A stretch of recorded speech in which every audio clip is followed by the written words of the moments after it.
wabarakatuh. Alhamdulillahirabbil alamin. Wassalatu wassalamu ala asyrafil anbiya'i wal mursalin wa ala alihi wa sahbihi wa man tabi'ahum bi ihsan ila yaumiddin. Amma ba'd. Usikum wa nafsi bi taqwallah. Laqad faza al-muttaqun. Alhamdulillah. Pada malam ini kita masuk di hadis yang ke-15. Terakhir 14 kan ya? Iya. الحديث الخامس عشر. هذا الحديث رواه أبو هريرة رضي الله عنه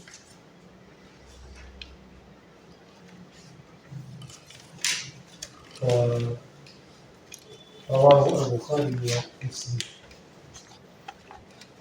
أظن هذا الحديث قد حفظته.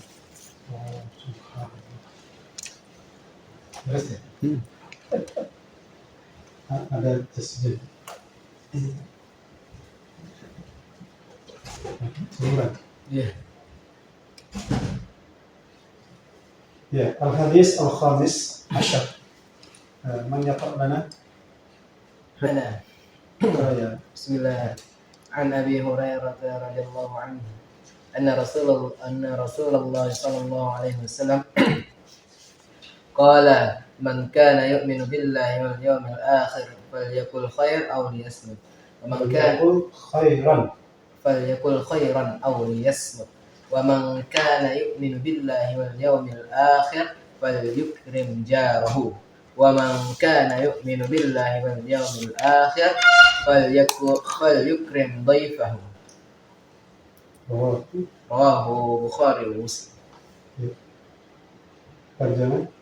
Dari Abu Hurairah radhiyallahu anhu dari Rasulullah sallallahu alaihi wasallam beliau bersabda, barang siapa yang beriman kepada Allah dan hari akhir hendaklah berkata yang baik atau diam. Barang siapa beriman kepada Allah dan hari akhir hendaklah dia memuliakan tetangganya, dan barang siapa yang beriman kepada Allah dan hari akhir hendaklah dia memuliakan tamunya. Hadis riwayat Bukhari dan Muslim. طبعا هذا الحديث ini hadis yang sangat penting. Hadis yang sangat penting bagi kita semua. Maka Imam Nawawi rahimahullah memasukkannya dalam Al-Arba'in An-Nawawiyah. Baik, ada beberapa faedah yang kita ambil hadis ini. Yang pertama, hadal hadis yadullu ala al-adab as-samiyah. Di hadis ini menunjukkan tentang etika atau adab yang sangat-sangat mulia. Jadi Islam itu penuh dengan ajaran akhlak, penuh dengan adab-adab yang mulia. Ini sebagaimana firman Allah terkait dengan Rasulullah SAW. Surat Al-Qalam ya. Wa innaka la'ala khuluqin azim. Engkau berada di atas akhlak yang agung. Pernah Aisyah ditanya oleh para sahabat, tabi'in, bagaimana akhlak Rasulullah SAW? Maka apa jawab sahabat? Kana khuluquhul Qur'an. Akhlak beliau adalah Al-Quran. Siapa itu? Hantu. Pak Hantu. Yang ngaji sama Roji. Oh. Ya, jadi Nabi bagaimana akhlaknya? Kata Aisyah, ya, akhlaknya adalah Al-Quran. Maksudnya apa? Akhlaknya Al-Quran. Artinya ajaran-ajaran yang ada dalam Al-Quran itu sudah diimplementasikan, sudah diaplikasikan, sudah diterapkan oleh Rasulullah Sallallahu Alaihi Wasallam. Artinya Nabi melakukan sesuatu pasti dengan perintah Allah. Nabi tidak melakukan sesuatu atau meninggalkan, berarti di situ ada larangan dari Allah Subhanahu wa Ta'ala. Ada akhlak-akhlak yang baik, Nabi pasti sudah melakukan. Nah, ini makna dari akhlak beliau adalah Al-Quran. Jadi memang tidak heran kalau Quran dan hadis ini selalu mengajak kepada akhlak yang baik, akhlak yang mulia. Bahkan secara verbal Nabi menyampaikan innama bu'istu utammima makarim akhlak. Aku ini diutus untuk menyempurnakan akhlak yang mulia. Ya, jadi makanya hadis ini berisi tentang adab yang mulia. Apa di antaranya tadi? Berkata yang baik. Kalau enggak bisa berkata yang baik, Diam. diam. Yang kedua apa? Menghormati atau memuliakan tetangga. Yang ketiga, memuliakan tamu. Nah, ini akhlak yang mulia. Baik, itu yang pertama ya. Yang kedua, di dalam hadis ini basic daripada al-mabda al-akhlaq al-karimah huwa al-imanu billah wal yaumil akhir. Jadi basic kita memiliki akhlak yang baik adalah iman kita kepada Allah dan hari akhir. Makanya diawali man kana yu'minu billah wal yaumil akhir. Jadi kalau antum yakin kepada Allah dan hari akhir, maka akan melakukan ini. Kalau antum yakin kepada Allah dan hari akhir, antum akan memuliakan tamu. Antum akan memuliakan tetangga. Antum akan jaga lisan. Antum akan jaga bicara.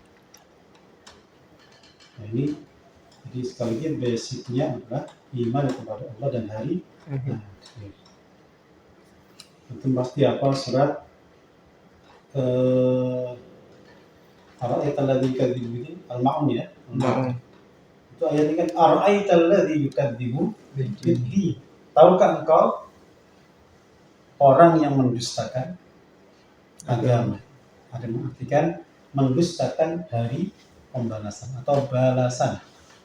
Ya, maksudnya adalah hari pembalasan. Siapa mereka? Fadzalika alladzi yad'un yatim. Maka itu adalah orang yang menghardik anak yatim.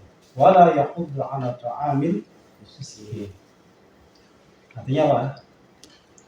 Dia menghadirkan yatim, tidak mendorong memberi makan miskin, itu dikatakan yukadzibu bil-din, mendustakan agama atau mendustakan hari pembalasan. Artinya kalau orang berani menghadirkan anak yatim, seolah-olah dia tidak yakin kalau nanti akan dibangkitkan, akan dibalas, akan dihukum.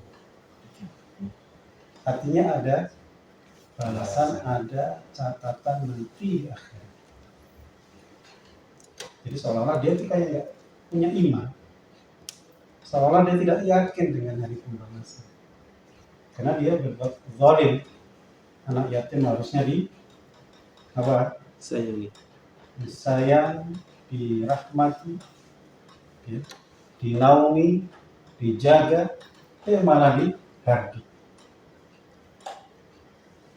Orang miskin harusnya dijamin kehidupannya, ditutup hajatnya, malah dorong aja nggak mau, apalagi memberi. Kadang ada yang memberi, diomelin. Apa yang ngasih orang miskin? Dia malas, begitu kan? Kalau dia pengen makan, ya kerja. Sementara di kita ini kemiskinan itu lebih struktural atau kultural? Karena kebijakan atau karena emang orangnya malas? Kebijakan. Dua-duanya ya. Orang kita ini kadang-kadang kesempatan nggak dikasih, kadang-kadang kesempatan nggak diberi. Ya zaman sekarang sih ya, perempuan kerja, gadis-gadis kerja, akhirnya yang itu pekerjaan laki-laki diambil perempuan. Ya ada positif negatifnya. Baik, jadi sekali lagi basic kita melakukan 3 hal tadi: berkata yang baik, menghormati atau memuliakan tetangga, memuliakan tamu, itu adalah basic iman kita kepada Allah dan hari akhir. Baik, itu yang kedua. Perkara yang ketiga, hadis ini menunjukkan bahwa kita dianjurkan untuk menjaga lisan. Alaina an nahfadha bi lisanina.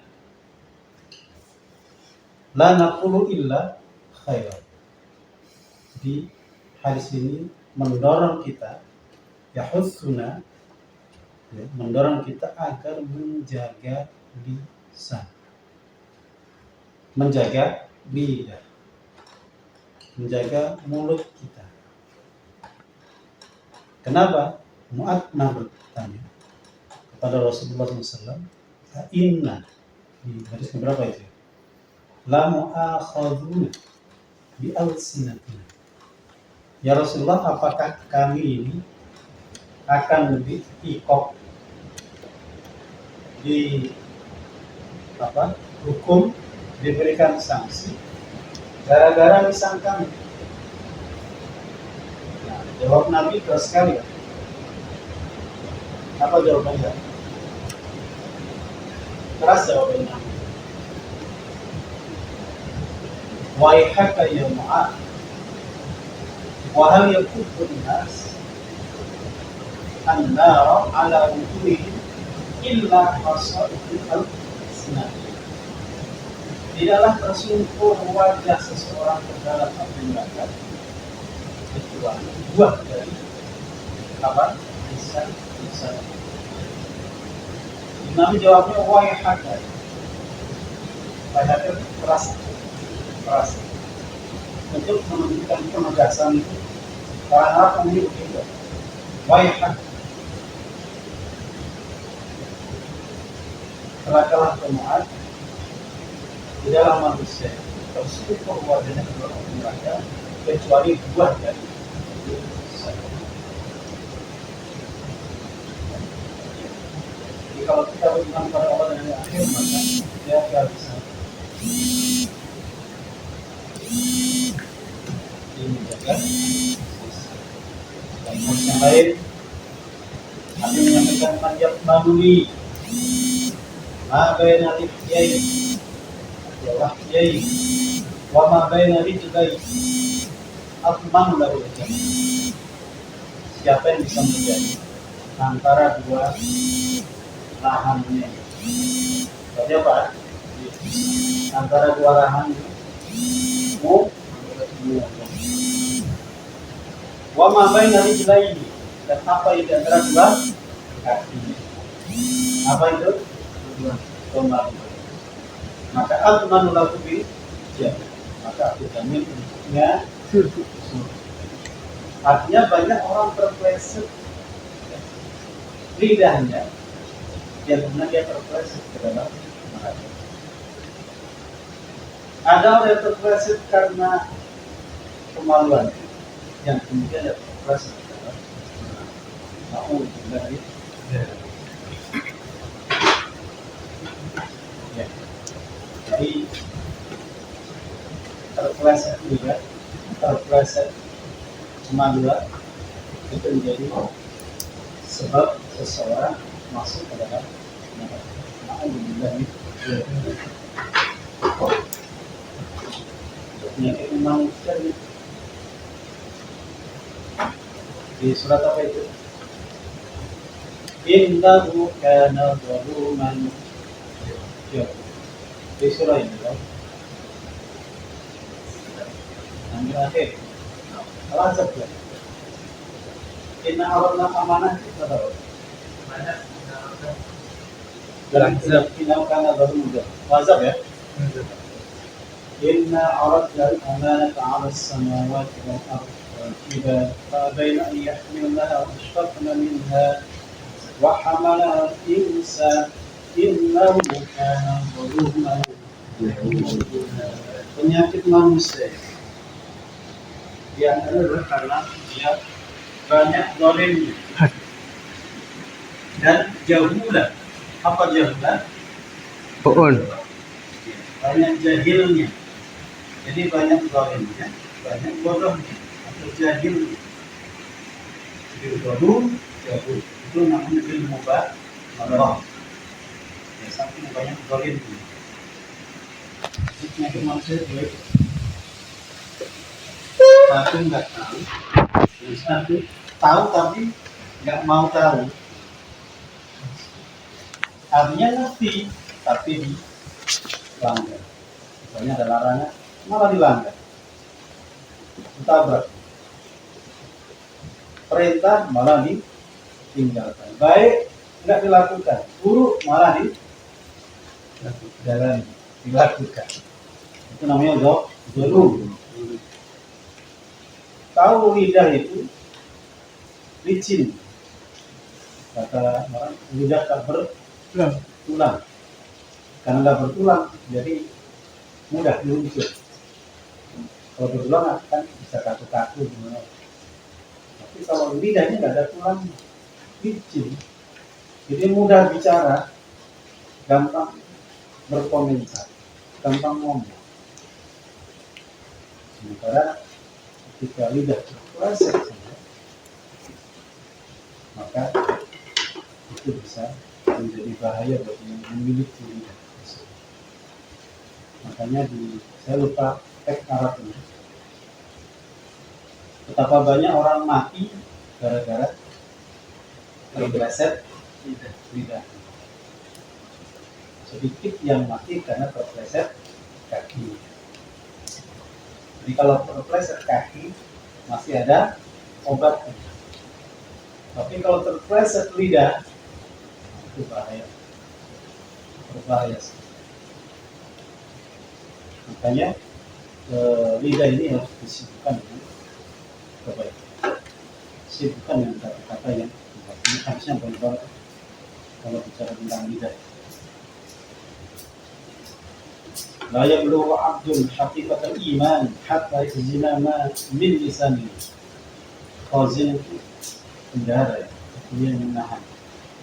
Tidak sampai pada hakikat iman seorang hamba sampai dia menjaga lisan. Dan selain innaka lan tazal salimat ma sakata. Engkau akan selalu selamat selama engkau diam. Faidah takallamta kutiba laka aw alayka. Kalau kamu bicara maka kutiba laka aw alayka. Mal makna kutiba laka aw alayka ya?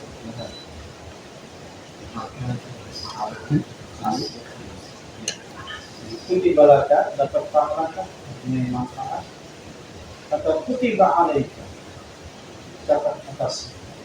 Artinya terkait mudarat, terkait itu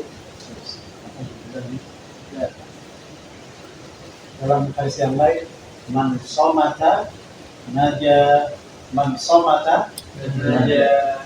siapa yang banyak diamnya maka dia akan selamat.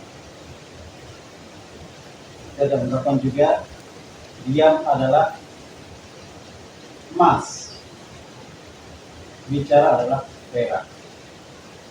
Itu tujuan diam. Ya, artinya kita itu tidak di satu kondisi bicara dalam kondisi ini. Tapi kalau memang butuh kita bicara ya kita bicara. Kalau butuh kita diam, kita ada pepatah Jawa mengatakan ngomong sing waton nanging ojo waton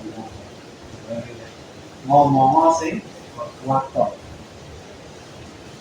ngomong aja ngomong kalau Jawa itu ngomong itu perintah cukup ngano itu biasanya turu atau turu nggak tidur minum mau itu artinya perintah. Jadi ngomong sing waton artinya ngomong yang benar, yang lurus, tapi ojo waton ngomong sing waton tapi ojo waton ngomong. Kalau waton yang kedua maknanya bukan lurus tapi maknanya beda lagi. Jangan sembarang bicara.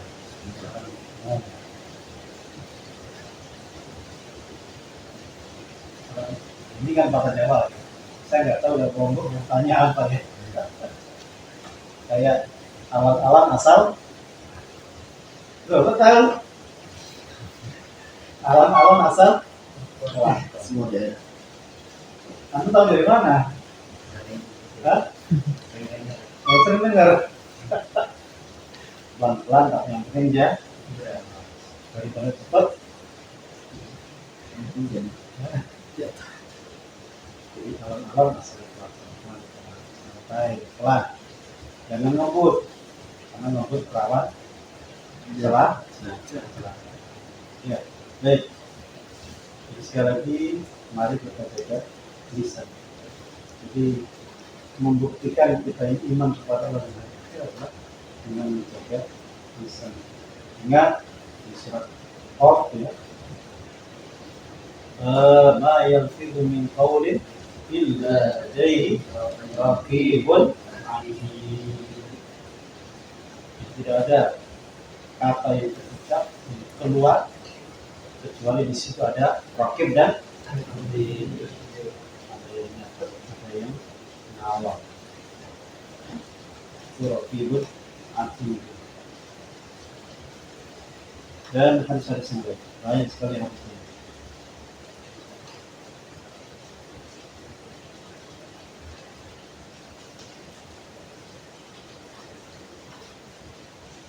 Nah, ada satu hadis yang sangat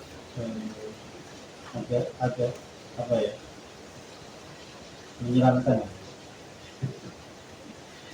yang sangat mengancam kita. Jadi ada seorang hamba gara-gara satu kata yang satu kata itu terlontarkan, terucapkan, kemudian mengundang murka Allah. Akhirnya yang sebelum-sebelumnya dari kebaikan itu terhapus semua. Gara-gara satu kata yang membuat Allah murka. Jadi kebaikan itu nggak terlihat. Jadi diperhatikan oleh Allah. Karena besarnya murka Allah kepada hamba tersebut. Ada juga orang yang dengan satu kata kemudian justru mengundang ridho. Karena Allah ridho, keburukan-keburukannya itu mungkin jumlahnya sangat banyak, ketutup dengan hanya hati-hati dengan lisan.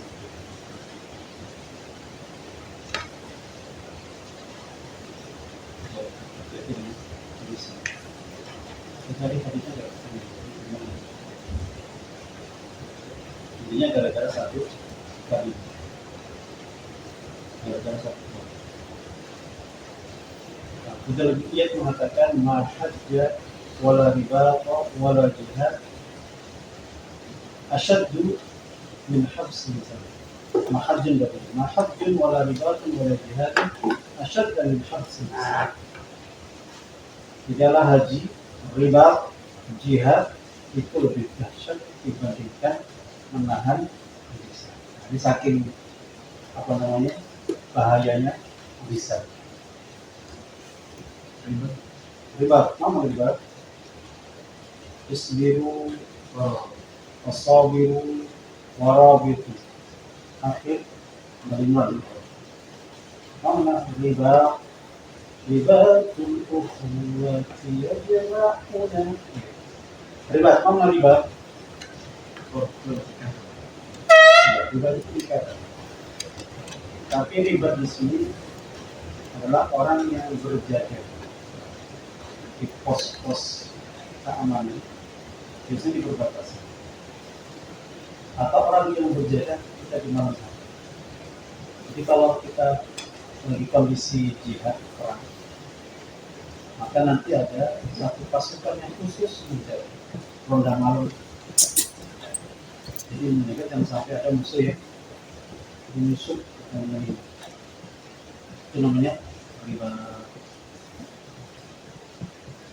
Jadi yang berat bukan haji, yang berat bukan umrah, yang berat bukan jihad, yang paling berat adalah habsul al-lisan, habsul al-lisan. Jadi menahan. Ini kata bukan di. Ini bukan berarti kemudian haji, jihad, ribat kalah dengan habsul tidak. Artinya betapa pentingnya habsul menahan. Zaman sekarang itu orang suka buka channel, bikin channel gitu, akun ngatain orang kalau bahasa lama, orang ngata-ngatain baru.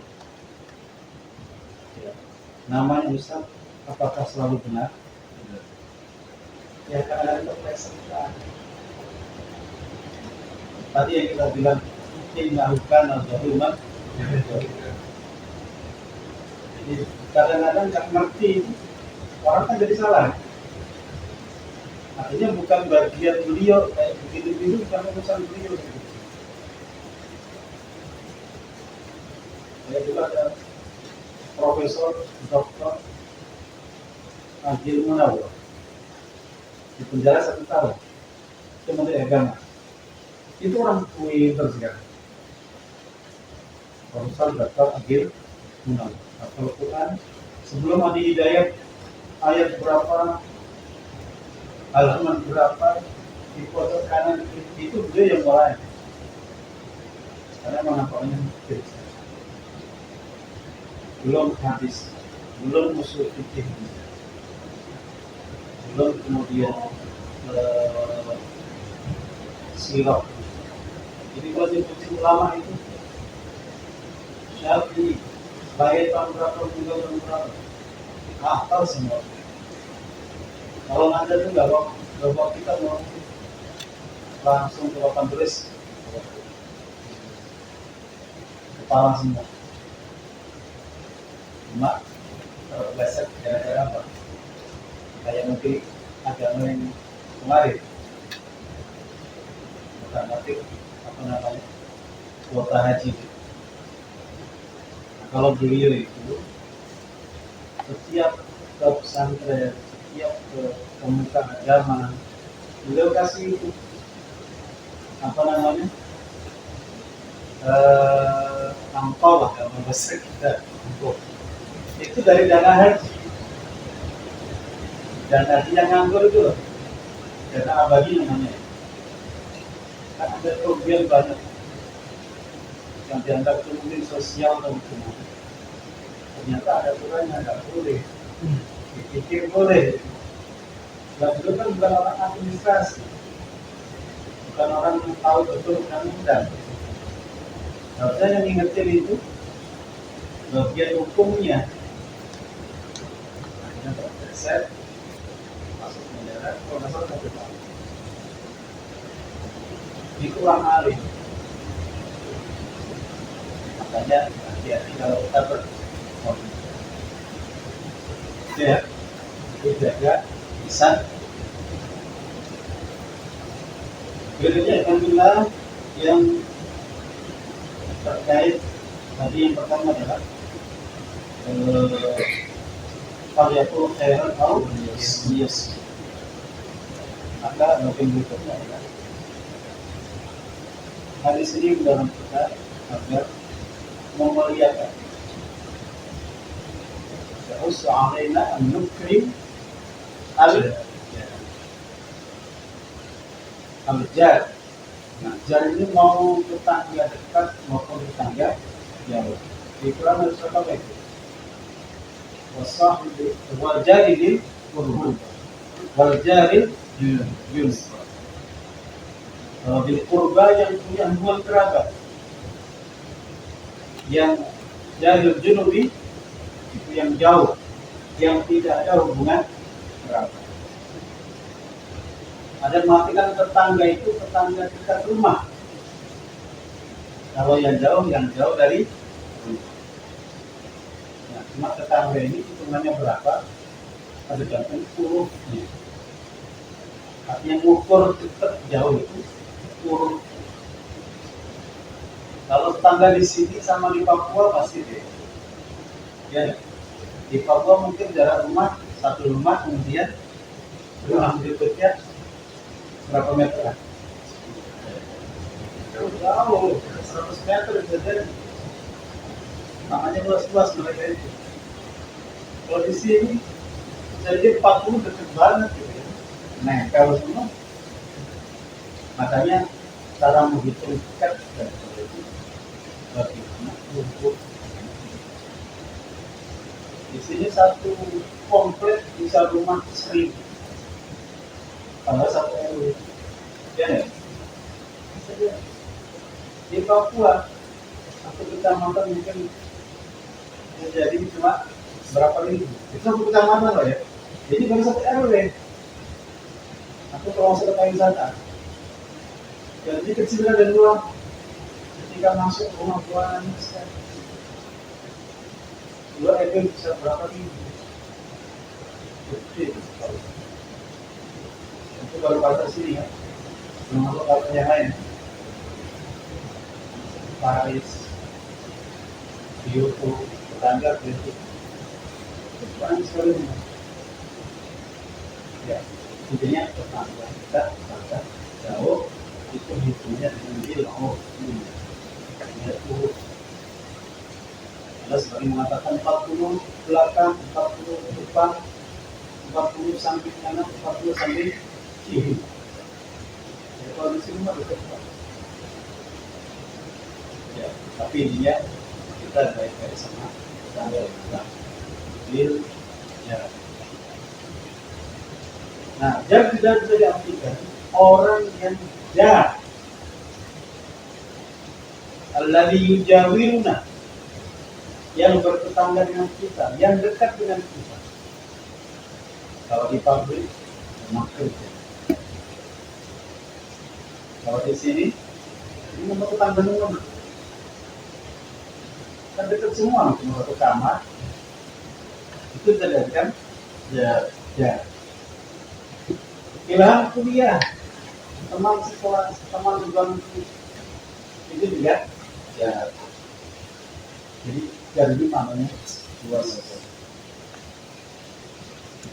Jadi ba'd nas anal jar huwa faqat min man jawaru bis-sakan. Wala rada anna hadhihi surah hiya wahidatun min a'zami suwar al-jiwar. Ini mungkin makna yang paling pertama kali, paling pertama tetangga itu tetangga sakat. Tapi lakin la syakka anna hunaka suwar ukhra tadkhulu fi mafhum al-jiwar wa hunaka al-jar bil amal, tetangga di kerjaan, wassuq di pasar, wal mazra'ah bisa sawah. Untuk punya sawah, tetangga ada sawah, tetangga namanya. Antum buka ruko di pasar, tetangga itu adalah tetangga. Tetangga itu luas sekali. Wamak adit tiros, nah, tempat duduk ketika belajar. Wahai dari kami sendiri. Sekarang apa hak tetangga ini? Raddus salam wa ijabatul da'wah. Jadi raddus salam. Apa raddus salam? Menjawab salam. Radd itu namanya menolak. Menolak ini membalas. Raddus salam. Membalikan. Assalamualaikum. Waalaikumsalam. Namanya raddus salam. Wa ijabatul da'wah. Apa ijabatul da'wah? Memenuhi panggilan undangan. Jadi kalau antum diundang pernikahan wajib kan? Undang walimah wajib, wajib khusus walimatul urs. Nanti kalau ilham nikah antum diundang wajib kan? Illa bi'udri, kecuali kalau diundang loh ya. Kalau nggak diundang jangan nggak boleh ya. Pokoknya kalau senang-senang, antum nggak diundang, jangan sok dekat gitu ya. Sok akrab gitu ya. Jadi haram apa? Hah? Jadi haram apa? Kalau Haram. iya lah. Semua undangan tanpa diundang haram. Iya. Pokoknya antum kalau nggak diundang, ini pastinya undangan walimah. Tapi kalau nggak diundang jangan datang. Biar dapat makan gratis. Kenapa? Bisa jadi kenapa dia nggak undang? Karena dia mau dari dari orang tertentu yang ini. Kalau mengikuti semuanya, waduh. Kayak aneh misalnya mau bikin wali ya. Aneh undang tuh bingung juga. Siapa yang undang? Makanya saya pilih. Kalau diundang semua bisa 10.000 lah. Oke, mungkin ya. Karena masa undang semua. Hah? Tepal. Nah, banyak banget kan? Jamaah masjid sana di sini. Undang semua ya. Berapa ribu nanti? Berapa dananya ya? Ada punya kawan, ada kelas, ada kelas. Jadi dia undang 600. Nah dia punya kakak sepupu orang terkenal. Biasanya diteleponin semua. Nah biasanya orang besar, ada gubernur, ada DPRD, ada DPRD, itu nggak bawa badan sendiri, anak dibawa, cucu dibawa, bengkak berapa kali ya? Hampir 1.000 orang. Nggak ada lagi ya. Dari sisi Indonesia, kan? Kita pesan lagi, ya mau gimana lagi? Harusnya 600 sih, ya datang saya. Makanya kalau kondisi suka, antum diundang datang. Kalau tadi undang, jangan. Kecuali antum deket banget ya, antum boleh nanya. Ya cara bisa aja, undangnya ini kok nggak ada undangan. Ya Allah lupa. Ngapain diundang? Aku nggak diundang, datang aja untuk teman sendiri. Tapi kalau nggak deket-deket banget, jangan. Bagaimana kita nggak undang? Ya. Nah, beda kalau ada musibah, nanti nggak perlu undangan. Paham ya? Ada yang meninggal, kamu nggak datang tak sia, saya nggak diundang. Bedakan. Iya. Orangnya sakit, kok nggak diundang? Saya nggak diundang. Nggak perlu undangan. Jadi kita itu membersamai tetangga orang dalam kondisi suka maupun duka. Tapi kalau dia suka kok nggak ingat kita jangan marah-marah ya. Tapi enak kita nggak diajak. Giliran susah kita diajak gitu. Kalau ada yang susah telepon kita. Giliran enak nggak ada telepon berdiri. Lupa sama kita. Yang penting kita senang dia. Gitu ya. Berikutnya bahwa kafwa anhu ada. Kafwa ada anhu. Jadi kita berusaha jangan sampai dia terganggu, jangan sampai dia tersakiti. Ingat ya, ini tetangga tidak harus rumah ya. Antum kayak ranjang-ranjang itu udah dekat semua gitu. Nah, jangan ngerepoti ranjang tetangga itu. Antum punya baju, jangan taruh di ranjang tombol. Gitu ya, itu hak tetangga kamar, tetangga ranjang. Itu dikasih. Nah, antum tidur ranjang temennya, jangan tidur. Kasih izin. Harus izin. Ingat ya. Bisa jadi dia nggak suka aroma antum tadi.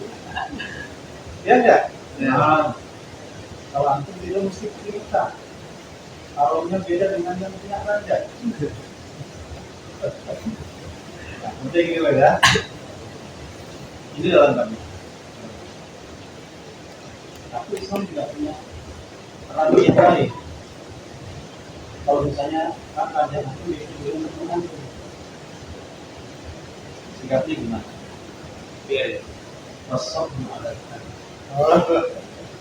Sampai ketika dia sudah ya ketiduran namanya bukan aja sabar malah jadi dua-duanya Buatkan. dikasih tapi boleh kan dikasih panduan gitu. Jangan ketekan yang satu kalau kamu diganggu sabar maaf itu ya pasien juga pasiennya akan tidurin orangnya tidur di luar kasihan ya makanya secara pribadi kita harus belajar.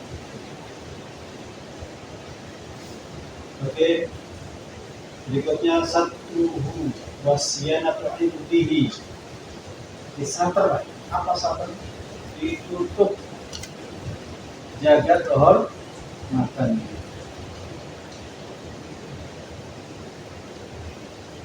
jadi kalau ada air maka kita jaga kita tutup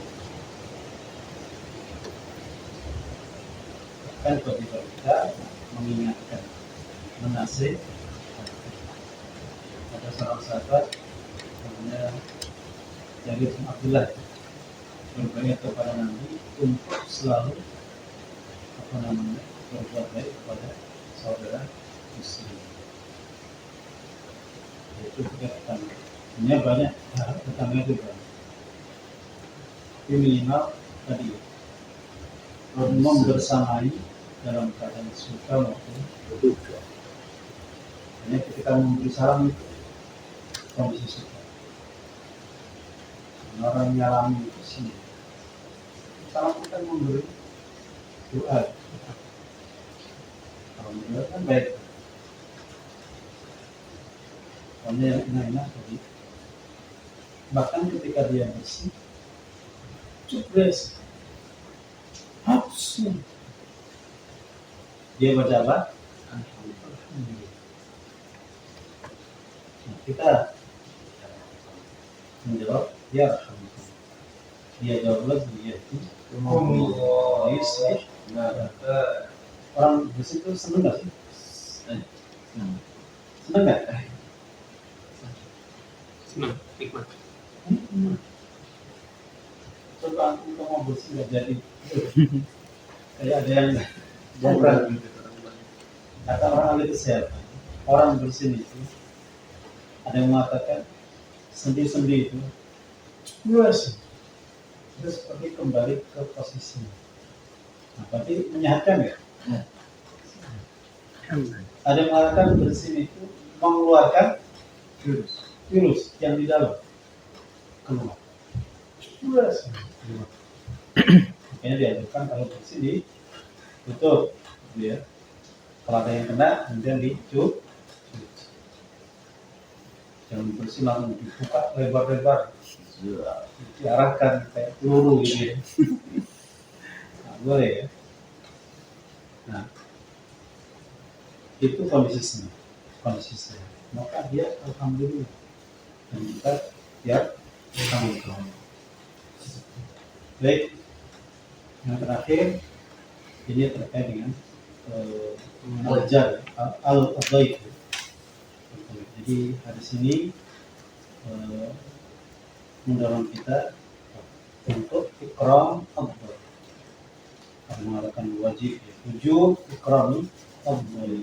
Wajibnya kita memuliakan dan menghormati tamu. Nah, bagaimana kita menghormati tamu? Menyambutnya dengan baik, di apa namanya, di kalam yang dengan ungkapan yang bagus.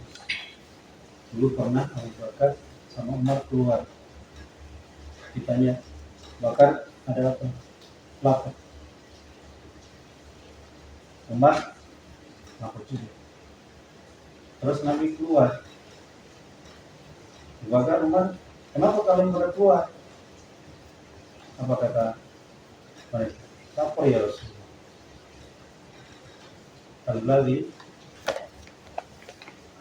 orang kapan? Alladzi akhrajani walladzi akhrajakum. Yang membuat saya keluar sama seperti yang membuat kalian keluar. Artinya sama-sama keluar. Terus kemudian Nabi ngajak ke rumah seorang sahabat Ansar. Ayo, bangkit. Mana ya Rasul? Ayo ikut. Dibawa ke rumah temannya Abu Haitham orang sahabat Ansar. Sampai di rumahnya, orangnya nggak ada. Yang ada istrinya. Istrinya lihat Nabi, lihat Abu Bakar, Umar, senang nih. Marhaban wa ahlan. Marhaban wa ahlan. Apa artinya marhaban? Marhaban itu dikatakan rahaban, rahbun. Apa rahbun? Ay as-sah. Ay al-ardul wasi'. Tempat yang lapang, tempat yang luas. Artinya ketika ada orang datang, kita meluaskan tempat untuk dia. Kalau bahasa kita, Sunda, Mangga, orang Jawa, monggo, dipersilahkan. Artinya apa? Luas. Diluas, monggo. Kalau orang Arab, marhaban, marhaban. Kelompok apa? Sila. Sila, silakan berarti ya. Sila. Bukan. Sila. Hamzah apa kaf itu? Sila. Berarti Hamzah ya. Sila. Monggo. Itu kayak meluaskan. Kalau bahasa kami marhaban. Wa ahlan. Dan keluarga. Maksudnya keluarga apa? Malu-malu. Iya. Jadi keluarga itu seolah tamu ini adalah keluarga kita. Dia mendapati kita sebagai keluarga, kita mendapati dia sebagai keluarga. Kalau orang ngomong anggap rumah Sendiri. Ini nganggap aja loh ya, jangan beneran. Anggap aja rumah sendiri. Makanya minum ambil aja, makan ambil aja, tidur aja.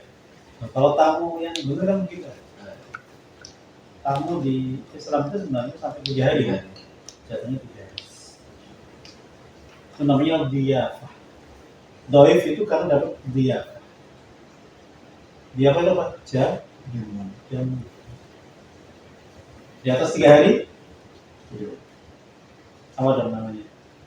Mulutnya. Hah? Mungkin. Bukan. Masuk akal. Di atas 3 hari itu namanya sedekah. Iya. Jadi tamu harus dihormati. Tapi ingat tamu juga harus menghormati tuannya. Jangan sampai tuan rumah jadi keki. Udah 3 hari, nggak pulang ya. Harusnya ngomong sih. Nah, tuan rumah juga harus ngomong. Mohon maaf, saya hanya bisa nampung sampai 3 hari saja. Sampai pindah ke Tuhan ya. Nah, gitu lah. Caranya gitu. Saya cuma mampu 3 hari. Kalau dari 3 hari, khawatir saya nggak bisa menghormati menjamu sampai ya udah bisa mengusahakan deh. Jadi kalau orang jauh biasanya, tapi sekarang udah mulai jarang. Kalau di Arab masih, yang penting tamu yang jelas.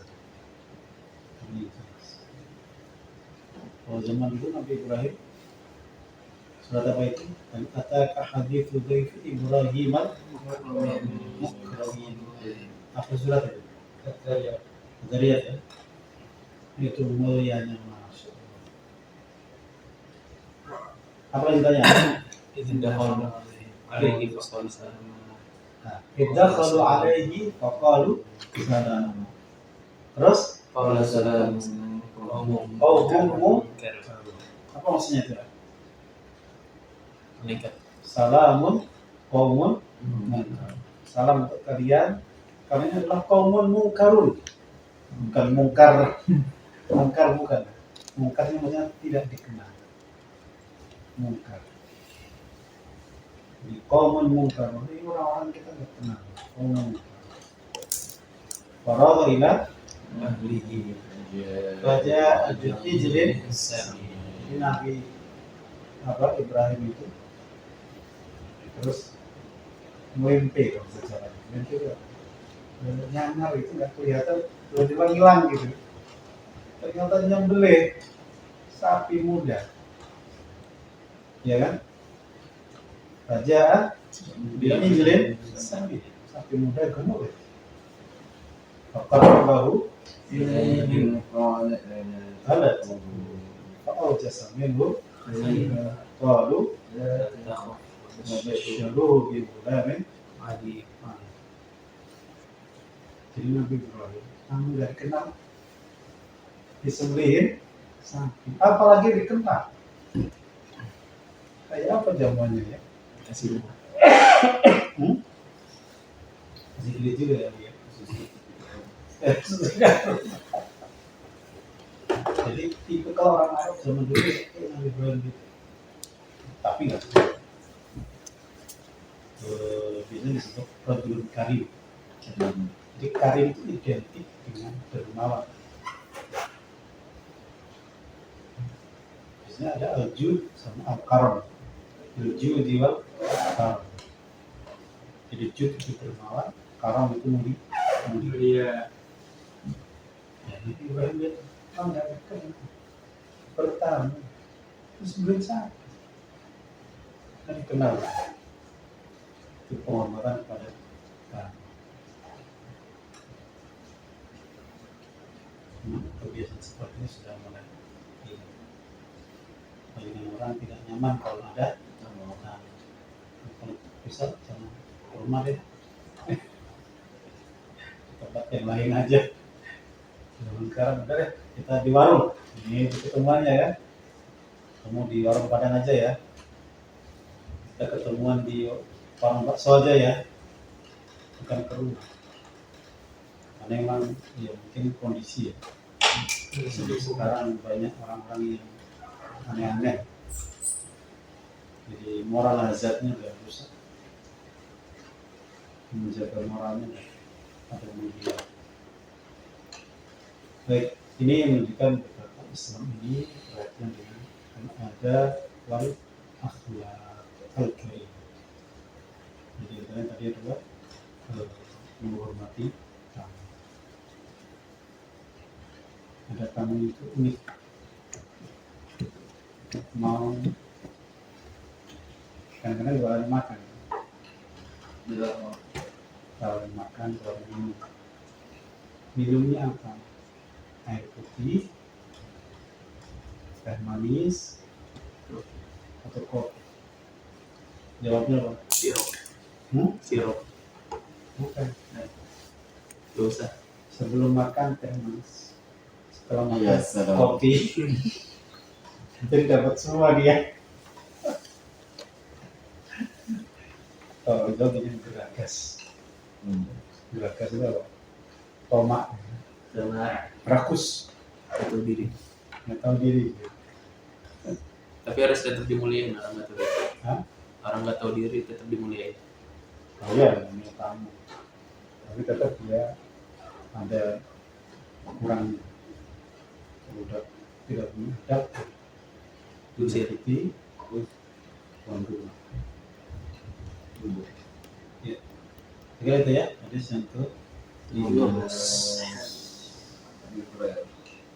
Yang ada untuk saya kenalkan semua.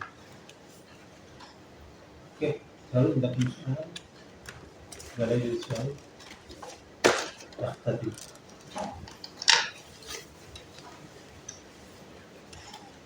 Nah, itu besok malam ya. Nah, Satu lagi ya. Udah lanjut terus ya. Terus juga ya. Kebetulan. dulu siang. Iya, masih.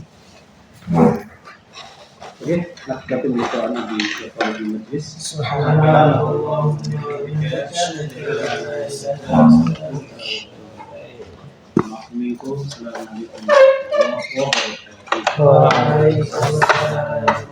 warahmatullahi wabarakatuh.